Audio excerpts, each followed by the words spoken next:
Clutter and a mess equals stress. It's just a fact.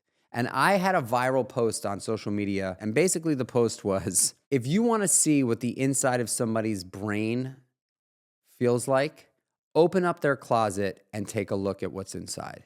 And what I mean by that is, if your closet is an absolute disaster and you've got clothes all over the floor, hangers lying on the floor, things not folded, chances are that is what it looks like inside of your brain. And I got a lot of pushback on that. Oh, creative people are messy, blah, blah, blah, blah, blah. I don't care what you say. The fact is that if you are keeping a clean closet, chances are you are thinking clearly mentally. And that is why when you open up my closet, it's not like I want to keep it perfect and tidy, but I just know that walking into the closet in the morning and having things on the floor, which by the way happens, doesn't feel great. So leave it the way you want to find it. An entrepreneur straight out of New York City, Michael Chernow. What's cracking?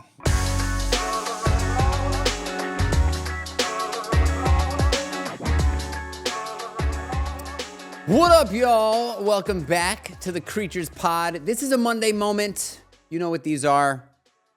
10-minute, maybe 5-minute, quick little hits of inspo to get your week started. And if you're not listening to this in the beginning of the week, just use it as inspo in general.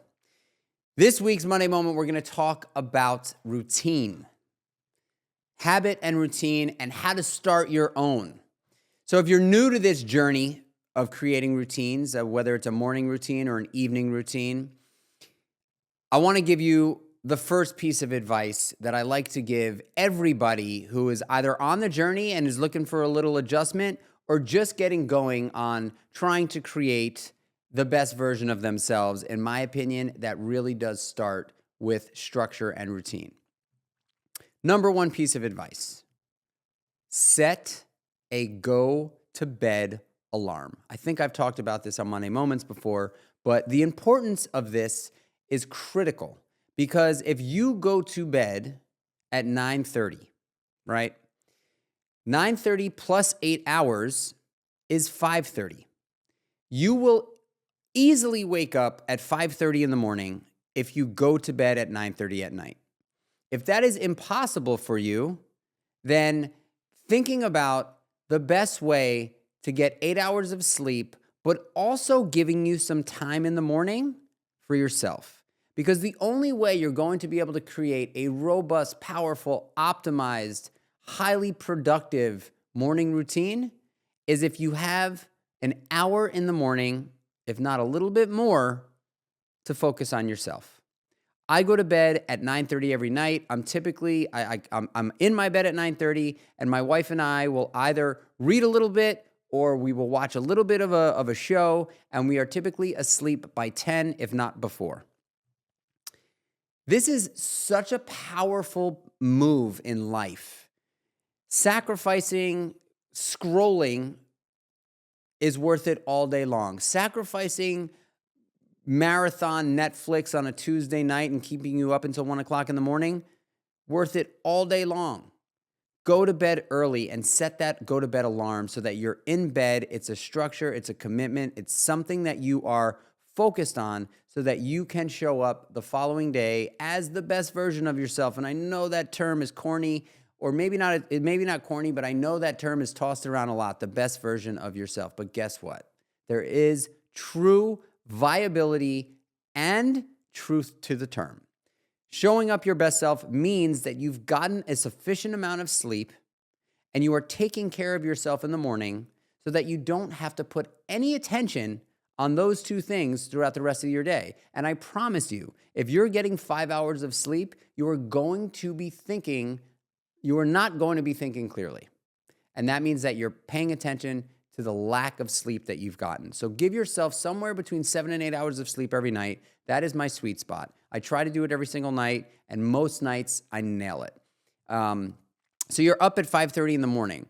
Now, starting a routine from scratch, I don't suggest you layer in all of these different habits. I suggest you start with one. And if you sleep alone, the one habit that I would suggest you start with, if you do not do this already, is making your damn bed. There is no better feeling walking into your bedroom when you're ready to go to sleep with a really nice, clean made bed than walking into your bedroom and your bed being a mess. I call this habit, leave it the way you want to find it. And I apply it to everything in my life. If I'm at the office, before I leave the office, I make sure my desk is completely clean and tidy. I walk around the office. If there's anything that looks out of place for me, I will pull out my vacuum cleaner and I'll vacuum a little bit if necessary. I'll make sure to pick up anything that I see lying on the ground. I push my chair in. Everything is really, really perfect so that when I come in the next day, there is no added stress. The only thing I have to do is sit down and get to work. So I do that at the office. If I'm working out at my home gym, every single time I leave the gym, I turn around and I make sure it is spotless so that when I walk in the next morning, I'm starting from a stress-free place. Because look, clutter and a mess equals stress. Clutter and a mess equals stress. It's just a fact. And I had a viral post on social media a few years ago that literally it went, I don't know, there were millions of views. And basically the post was, if you want to see what the inside of somebody's brain feels like, open up their closet and take a look at what's inside.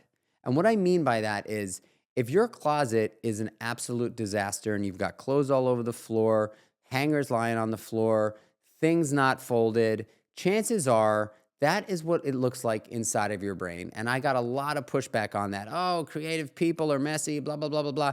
I don't care what you say. The fact is that if you are keeping a clean closet, chances are you are thinking clearly mentally.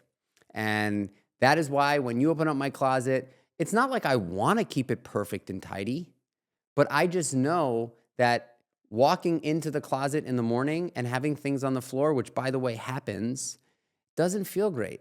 So leave it the way you want to find it. In the bathroom, you shave your face with a clipper and you got, beard hair all over the place.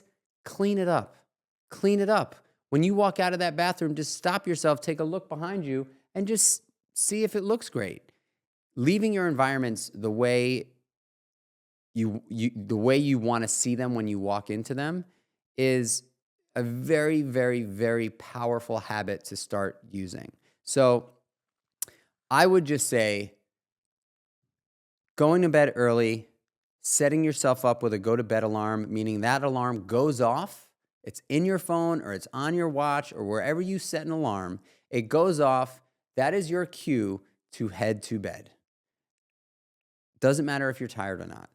The longer you consistently do this, you will be tired when you get into bed. And the age-old saying, you sit in a barber chair long enough, you are going to get a haircut. You go to bed at 9:30 long enough, you will be asleep by 9:45. That is just a fact. You lie down, close your eyes. Ideally, you have a sleep mask.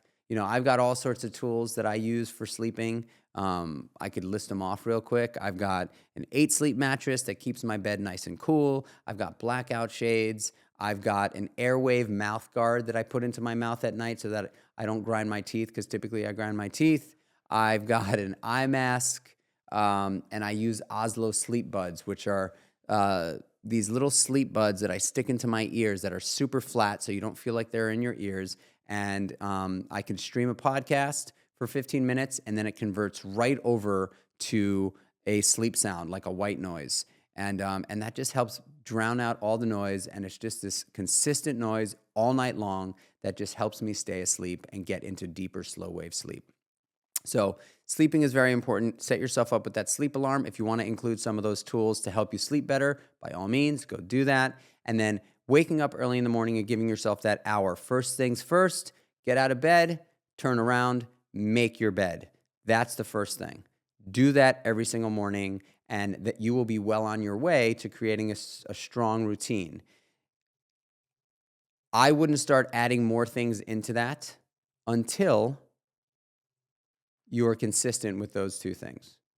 And that is how you start a routine. You slowly introduce new steps to it. So if you're up at 5:30 and the first thing you do is you make your bed, make yourself walk downstairs, have some water, and then start your day. If you really want to dive deeper, you can start adding new habit stacking tools to that morning routine. But I highly recommend just starting with those two things. And I'm talking to everyone here, but I'm specifically talking to the people that are looking to really get into the habit of a morning routine. Morning routine is it's my gold standard of success. It is how I start my day every day. I typically do the same exact thing, and I just feel absolutely incredible after my morning routine. And I think morning routines come in seasons for people, and that's okay too. If you need to take a step back, take a step back. If you want to sleep in a little bit on the weekend, I'm fine with that. But Monday through Friday, when you got to show up at work, as a parent, whatever it is that you do, setting yourself up with a really, really strong morning routine that gives you an opportunity to focus on yourself is very, very powerful. And it's free, and it doesn't cost any money. It just costs a little bit of sacrifice. So I hope this one hit for you guys. If you want to learn more about my morning routine, you can shoot me a DM at Michael Chernow, and I will share it with you. I wish you guys the best week ever. I wish you guys all the blessings in the world. Happiness, optimism, joy, confidence, courage, all of it.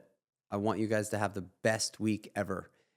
It is still the beginning of the new year, and you still have a chance to really, really hone in on your habits and your goal setting. Starting with a solid morning routine is how I've done it over the last 21 years. Until the next one, y'all. Peace.